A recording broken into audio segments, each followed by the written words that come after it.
Hello, this is Okinawa on January 26. For several hours I was puzzled with these large trees which are growing along the road on the east side of the island. No fruits, no flowers, so no generative organs are present.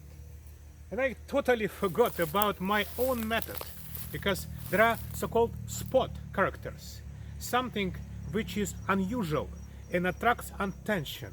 And in some of my videos I already explained that if you see some occasional bright red leaves among green ones, this is likely Eleocarpus, one of interesting forest plants of East Asia, for example.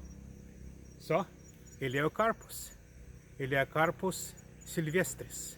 Eleocarpus sylvestris, normal plant on Okinawa, evergreen, of course, stays green today, January 26.